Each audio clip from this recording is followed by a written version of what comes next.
प्यारे बच्चों, आप सभी लॉकडाउन के कारण अपने अपने घरों में हैं। ऐसे समय में हम लेकर आए हैं आपके लिए डिजी साथ कार्यक्रम। इसके माध्यम से आप प्रत्येक दिन सोमवार से शुक्रवार तक पूर्वाह्न 10 से 12 तथा अपराह्न 1 से 2 बजे तक अपने अपने कक्षाओं के अनुरूप कार्यक्रम देख सकेंगे। स्कूली शिक्षा एवं साक्षरता विभाग, झारखंड। नमस्ते दोस्तों, आप सबका स्वागत है झारखंड सरकार के डिजी साथ प्रोग्राम में। आइए दोस्तों, देखते हैं हम आज क्या पढ़ने वाले हैं। आज हम कक्षा 9 और कक्षा 11 की पढ़ाई करेंगे। कक्षा 9 में आज हम फिजिक्स के चैप्टर गति को पढ़ेंगे और उसके बाद हम कक्षा 11 की पढ़ाई शुरू करेंगे। कक्षा 11 में हम सरल रेखा में गति भाग 2 को पढ़ने वाले हैं। मुझे आशा है अभी तक आप सभी ने अपनी कॉपी कलम उठा ली होगी, जिसके अंदर आप आज पढ़ाए जाने वाले विषय में से महत्वपूर्ण तथ्यों को नोट करेंगे। तो चलिए शुरुआत करते हैं आज के इस एपिसोड की। नमस्कार दोस्तों, आज जो हम अध्याय करने जा रहे हैं उसका नाम है गति। आज हम इसका छठा और आखिरी भाग करेंगे। तो चलिए जानते हैं इस भाग में हम क्या जानने वाले हैं। तो इस भाग में हम जानेंगे एक समान वित्तीय गति के बारे में। तो सबसे पहला सवाल तो यही आता है कि आखिर वित्तीय गति से क्या अभिप्राय है। तो आपको क्या लगता है इसका क्या मतलब होता होगा? दरअसल वृत्ताकार पथ में होने वाली गति को ही वृत्तीय गति कहते हैं। इसका मतलब अगर कोई चीज गोल गोल घूम रही है उसी का मतलब है वृत्तीय गति। सीधी चल रही थी उसकी बात तो हमने कर ली, अब गोल घुमा दिया है और कुछ नहीं किया। तो चलिए देख लेते हैं कि एक समान वित्तीय गति होती क्या है। अब मान लीजिए कोई गोल पाथ है। अब मान लीजिए कि इस पे कोई बच्चा गोल गोल भाग रहा है।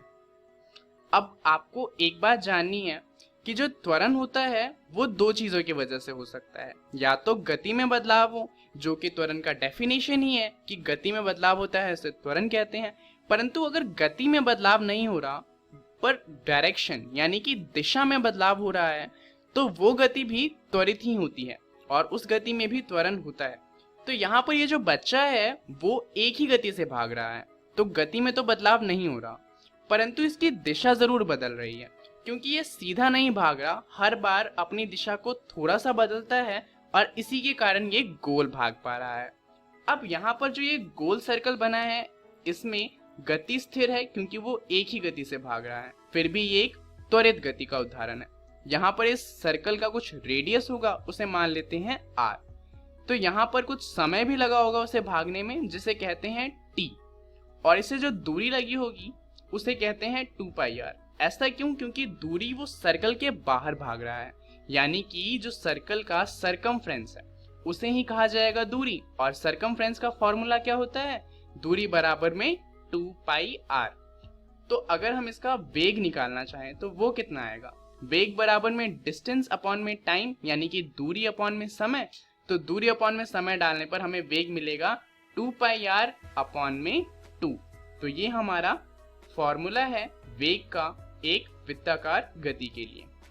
तो चलिए कुछ उदाहरण देख लेते हैं वृत्ताकार गति के। उदाहरण के लिए जो हमारा अर्थ है उसके आसपास जो हमारा मून घूमता है वो एक वित्तीय गति में घूमता है और उसमें उसे 24 घंटे का समय लगता है। इसी तरीके से जो जाइंट व्हील होती है, यानी कि जो ये बड़ा वाला झूला होता है, यहाँ पर भी जो हर डब्बा होता है वो एक गोल गति में घूमता है। पहले वो ऊपर जाता है फिर वो नीचे आता है। तो ये भी एक वित्तीय गति का उदाहरण है। अब चलिए देख लेते हैं एक बार एक समान गति और असमान गति को। तो अचानक से हम इस पे कैसे आ गए?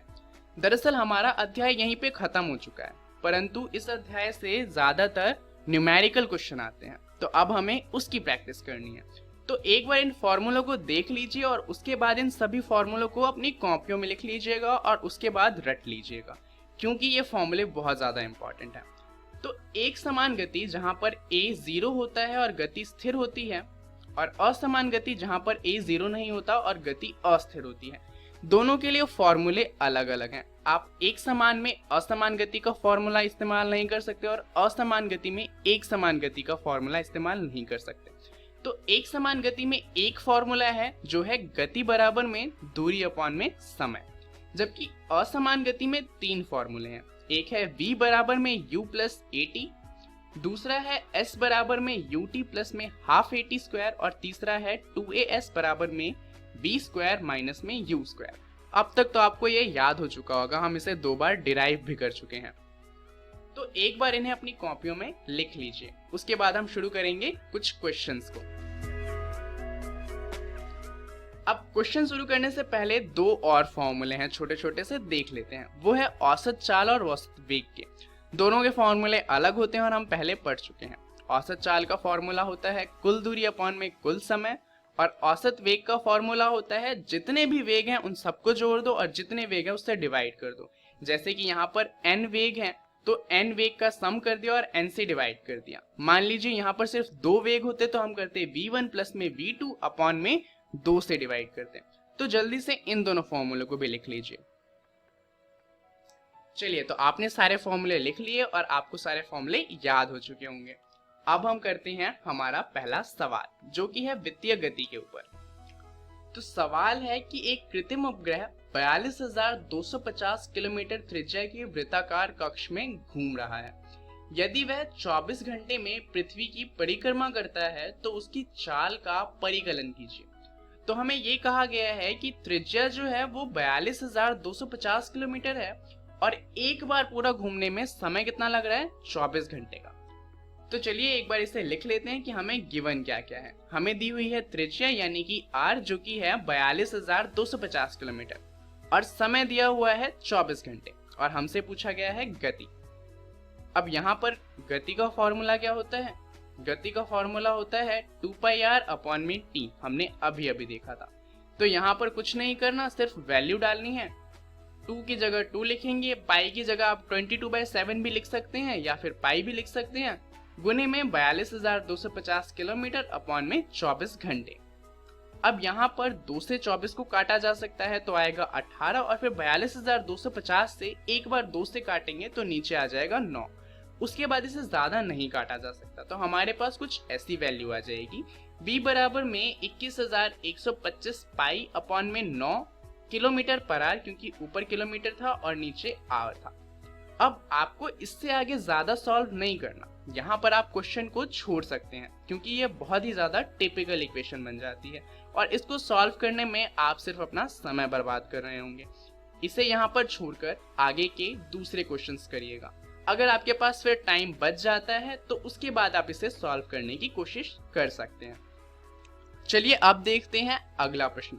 तो अगला प्रश्न है, एक रेलगाड़ी विराम अवस्था से चलना प्रारंभ करती है और 5 मिनट में 72 किलोमीटर पर आवर का वेग प्राप्त कर लेती है।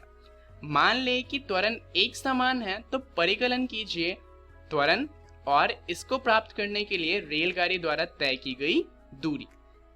तो सबसे पहले हम क्या करेंगे, हम वो सारी चीजें लिख लेंगे जो हमें दी हुई हैं। जैसे कि हमें बताया हुआ है u बराबर में 0, क्योंकि रेलगाड़ी पहले विराम अवस्था में थी तो उसकी प्रारंभिक गति तो 0 मीटर पर सेकेंड ही होगी।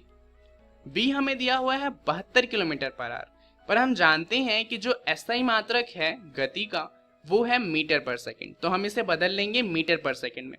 अगर आपको बदलना नहीं आता तो इसका एक शॉर्टकट है, किलोमीटर पर आवर को मीटर पर सेकेंड में बदलने के लिए आप 5/18 से गुना कर सकते हैं। उसी तरीके से अगर मीटर पर सेकेंड को किलोमीटर पर आवर में बदलना हो तो 18/5 यानी कि 5/18 के उल्टे से गुना करेंगे तो मीटर पर सेकेंड किलोमीटर पर आवर में बदल जाएगा। तो प्रारंभिक गति और अंतिम गति हमें दी हुई है, साथ में हमें दिया हुआ है समय 5 मिनट, पर हम जानते हैं कि समय का SI मात्रक है सेकेंड, तो 5 मिनट को कन्वर्ट करेंगे सेकेंड में, 5 को गुना करेंगे 60 से तो हमारे पास आ जाएगा 300 सेकेंड। अब हमसे पूछा हुआ है त्वरण कितना है और दूरी कितनी है। तो सबसे पहले हम लगाएंगे त्वरण का सूत्र। त्वरण का सूत्र था a बराबर में v माइनस u अपॉन में t। तो यहाँ पर हम वैल्यू डालेंगे। v की वैल्यू है 20 मीटर पर सेकेंड, u यानी कि प्रारंभिक गति 0 था और समय लगा था 300 सेकेंड का। तो इसको सॉल्व करेंगे तो हमारे पास a आ जाएगा 1/15 मीटर पर सेकंड स्क्वायर, क्योंकि ऊपर था मीटर पर सेकंड और नीचे था सेकंड, तो यूनिट हो जाएगी मीटर पर सेकंड स्क्वायर। अब आप चाहे तो 1/15 को और छोटा करके सॉल्व कर सकते हैं, परंतु अगर आप ध्यान दें तो हमें अभी s भी निकालना है और उसके अंदर हमें a का इस्तेमाल करना है, तो पॉइंट वाले कैलकुलेशन थोड़े ज़्यादा टफ हो जाते हैं। तो इसे हम अभी 1/15 ही रहने देते हैं और s का फॉर्मूला लगाते हैं। तो s के लिए हम कौन सा फॉर्मूला इस्तेमाल कर सकते हैं? दो फॉर्मूले हैं, आप दोनों में से किसी का भी इस्तेमाल कर सकते हैं। तो हम यहाँ पर करते हैं 2as बराबर में v स्क्वायर माइनस में u स्क्वायर। तो s की वैल्यू क्या आ जाएगी? जो 2a है उसे नीचे ले जाइए और u तो हमारा 0 था, 0 का स्क्वायर 0 होता है, तो ऊपर सिर्फ बचेगा b स्क्वायर। अब यहाँ पर हम डाल देंगे वैल्यूज, v स्क्वायर हो जाएगा 20 मीटर पर सेकंड का स्क्वायर अपॉन में 2 गुने में 1/15 मीटर पर सेकंड का स्क्वायर। तो यहाँ पर आप देखेंगे कि अगर हम इसे सॉल्व करेंगे तो हमारे पास वैल्यू आ जाएगी 3000 मीटर। ऐसा क्यों? क्योंकि मीटर पर सेकंड है ऊपर, जिसका स्क्वायर करेंगे तो आ जाएगा मीटर स्क्वायर पर सेकंड स्क्वायर, और नीचे है मीटर पर सेकंड स्क्वायर। तो 1 मीटर से 1 मीटर कट जाएगा और दोनों सेकंड से दोनों सेकंड कट जाएंगे, तो ऊपर बच जाएगा 1 मीटर। उसी मीटर को हमने यहाँ नीचे लिखा हुआ है। अब 20 अपॉन में 2 गुने 1/15 है, तो ये 1/15 से डिवाइड हो रहा है, तो 15/1 से मल्टीप्लाई कर देंगे, तो हमारे पास न्यूमेरिक वैल्यू क्या आ जाएगी? 20 गुने में 15 अपॉन में 2। तो उसको सॉल्व करेंगे तो हमारे पास वैल्यू आ जाएगी 3000। तो 3000 ये हो गया और यूनिट आई थी मीटर, हमारे पास दूरी आ गई 3000 मीटर।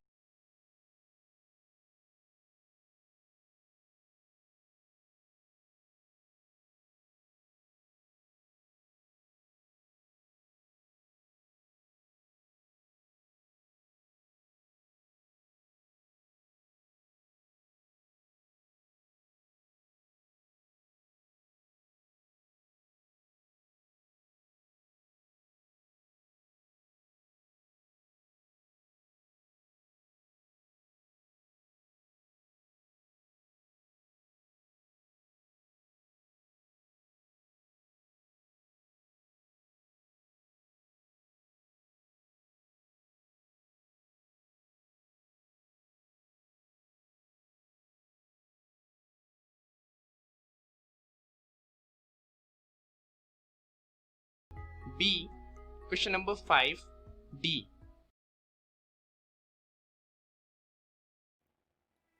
नमस्कार दोस्तों, आज हम पढ़ने जा रहे हैं कक्षा 11वीं के भौतिकी का अध्याय सरल रेखा में गति भाग 2।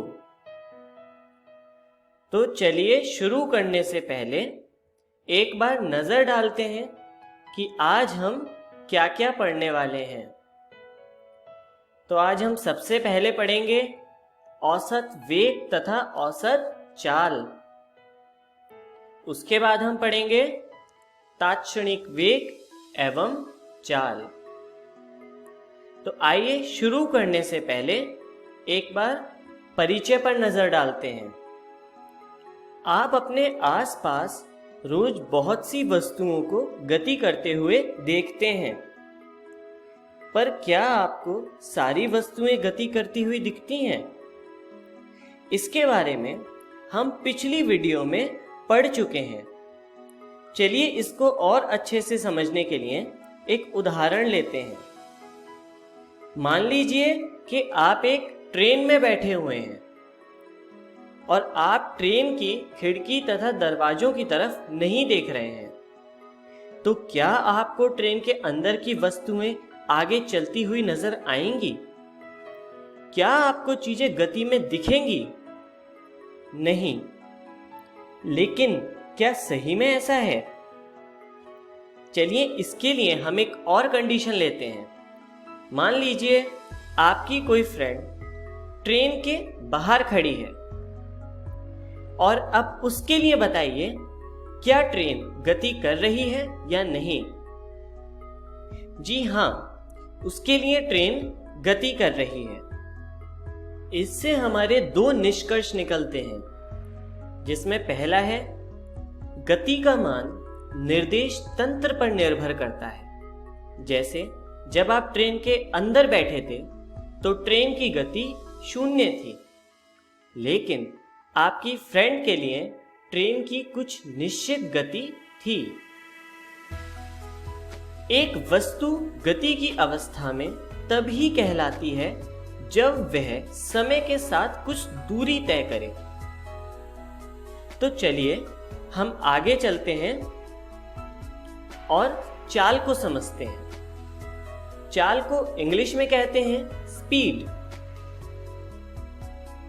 यह किसी पिंड द्वारा एकांक समय में तय की गई दूरी होती है, जिसे हम इस तरह प्रदर्शित करते हैं।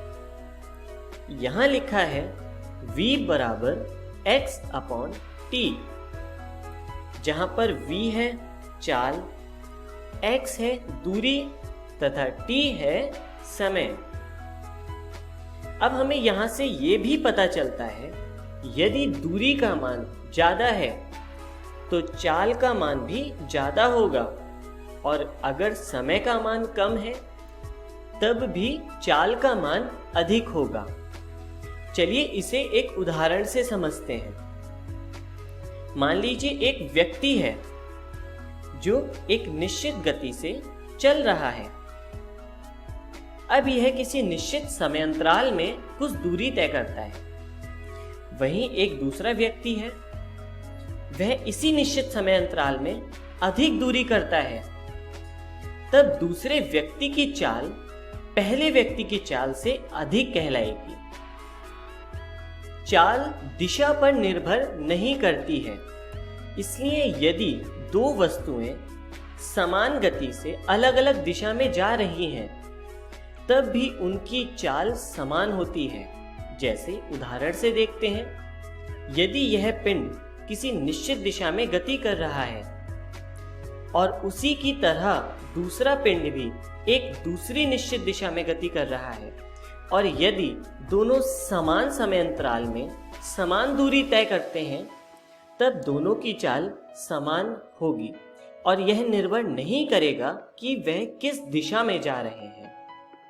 चलिए अब आगे चलते हैं और वेग पर नजर डालते हैं। वेग को इंग्लिश में कहते हैं वेलोसिटी।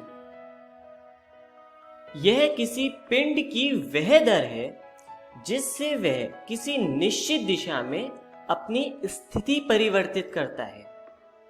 मतलब वेग में हम परिमाण के साथ साथ दिशा पर भी ध्यान देते हैं, और इसको इस सूत्र से प्रदर्शित किया है, जहां लिखा है v बराबर d/t, जहां d विस्थापन है और t समय है। इसके लिए एक उदाहरण देखते हैं। मान लीजिए कोई पिंड एक बिंदु से आगे की तरफ सरल रेखा में गति कर रहा है और वो t समय में d विस्थापन तय करता है। तब उसका वेग हो जाएगा d/t। वेग का मान सदैव दिशा पर भी निर्भर करता है। चलिए इसे भी फिगर से देखते हैं। मान लीजिए ये कोई पिंड है जो एक निश्चित दिशा में गति कर रहा है। वहीं एक दूसरा पिंड किसी दूसरी दिशा में समान रूप से गति कर रहा है, और दोनों समान समय अंतराल में समान दूरी तय करते हैं। परंतु तब भी इन दोनों का वेग अलग अलग होगा, क्योंकि दोनों की दिशा अलग अलग है। चलिए अब हम आगे बढ़ते हैं और औसत चाल को समझते हैं। औसत चाल को इंग्लिश में कहते हैं एवरेज स्पीड। एक गतिमान कण के लिए औसत चाल को दो बिंदुओं के बीच की दूरी में अंतर तथा बिंदुओं के बीच के समय में अंतर के अनुपात से परिभाषित किया जाता है। चलिए इसे उदाहरण से समझते हैं।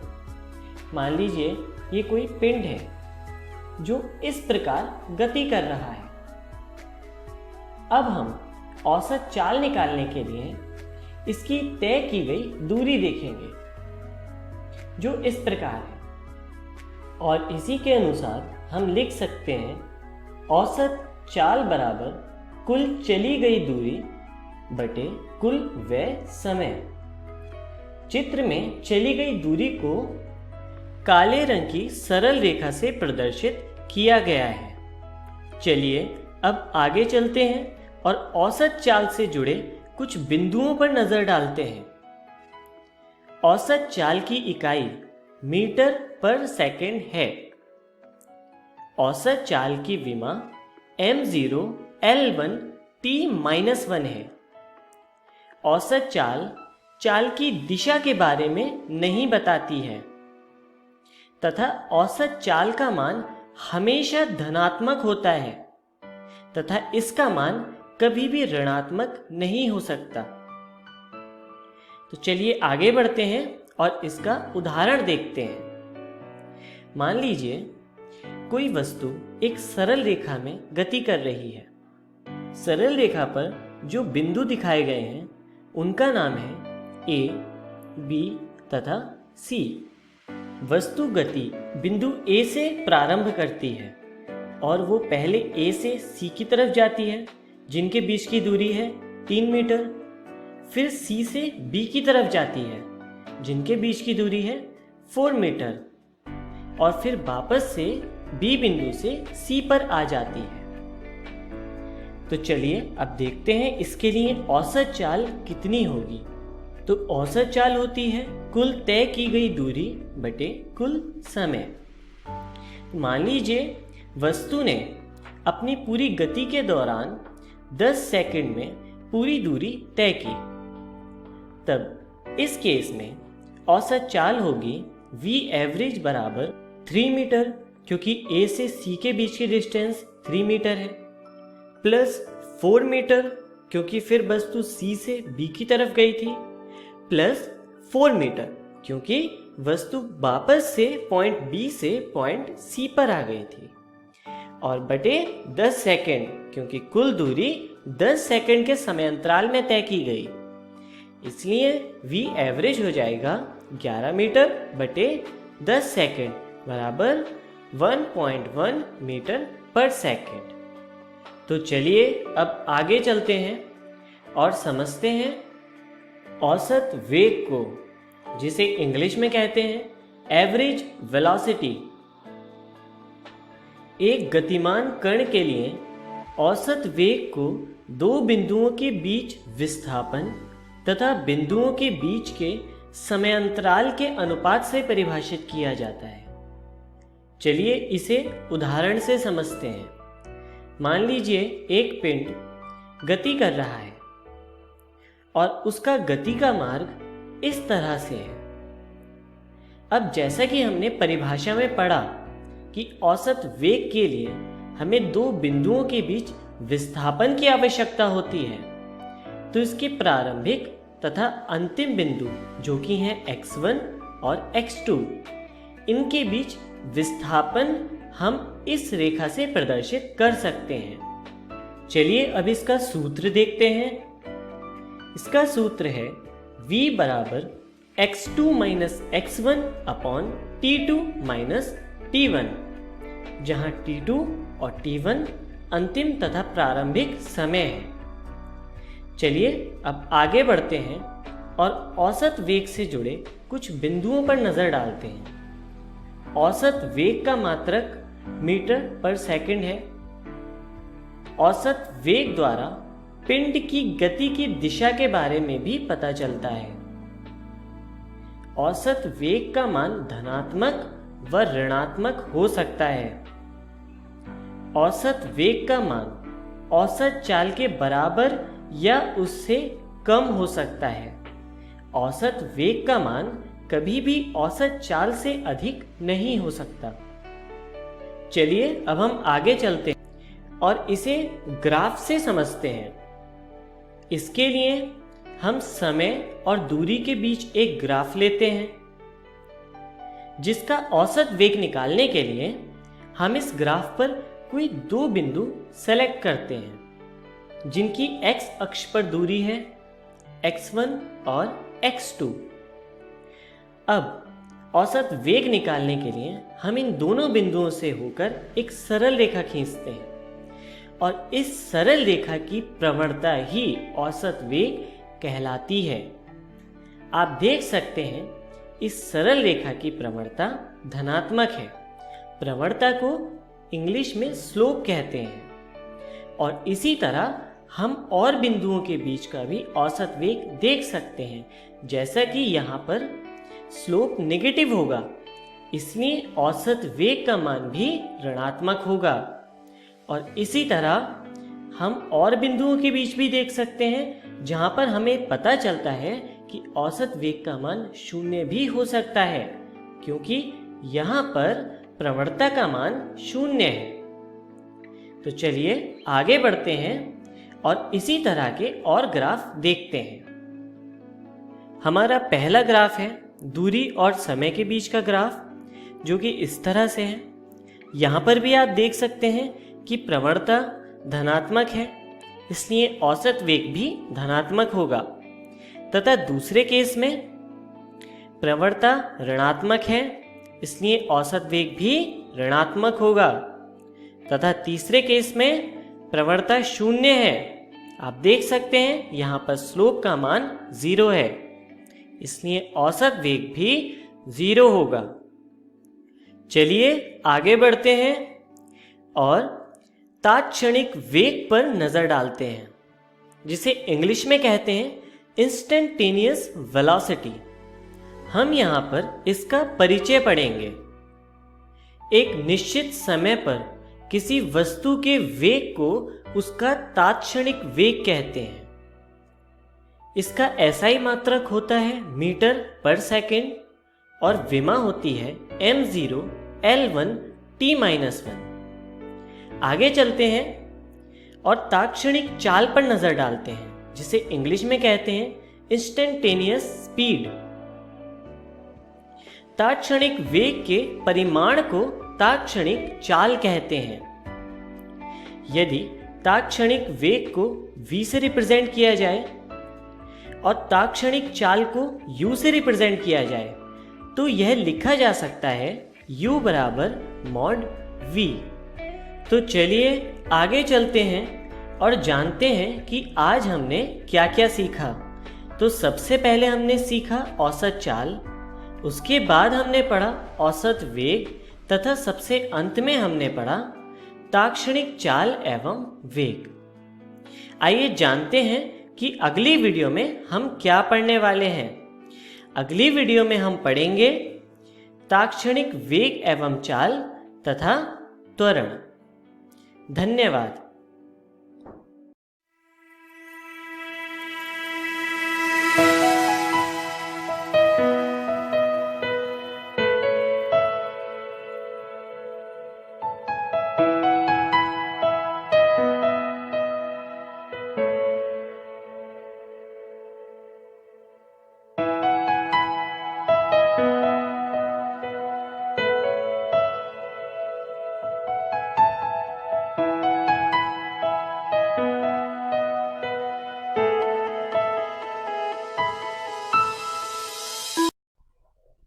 दोस्तों, मैं आशा करती हूँ आपको आज का एपिसोड समझ में आया होगा और आपने इसे भरपूर एंजॉय भी किया होगा। तो चलिए देखते हैं आज के एपिसोड में हमने क्या क्या पढ़ा। सबसे पहले हमने आज कक्षा 9 की पढ़ाई करी, जिसके अंदर हमने फिजिक्स का चैप्टर गति को पढ़ा। उसके बाद हमने कक्षा 11 में फिजिक्स का चैप्टर पढ़ा, जिसका नाम है सरल रेखा में गति। चलिए दोस्तों, अब देख लेते हैं हम कल के एपिसोड में क्या पढ़ने वाले हैं। हम कल के एपिसोड में कक्षा 9 और कक्षा 11 की ही पढ़ाई करेंगे। कल हम कक्षा 9 में सामाजिक विज्ञान का पाठ पढ़ेंगे, जिसका नाम है भारत का भौतिक स्वरूप। उसके बाद हम कक्षा 11 में रसायन विज्ञान का एक पाठ पढ़ेंगे, जिसका नाम है रसायन विज्ञान की कुछ मूल अवधारणाएं। दोस्तों, अब आप सभी के लिए एक महत्वपूर्ण सूचना।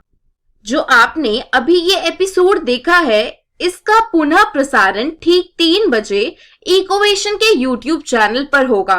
अगर आप इस एपिसोड को दोबारा देखना चाहते हैं, तो आप YouTube पर DigiSat इकोवेशन सर्च करके इस एपिसोड तक पहुंच सकते हैं। आज का एपिसोड देखने के लिए धन्यवाद।